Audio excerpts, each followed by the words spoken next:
Ulan ta oradan elimi yak. Öbür taraftan da arkadan elimi yak.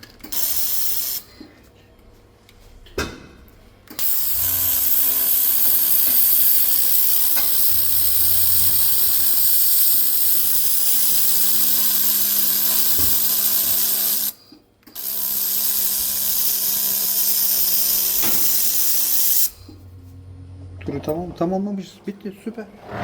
Şurada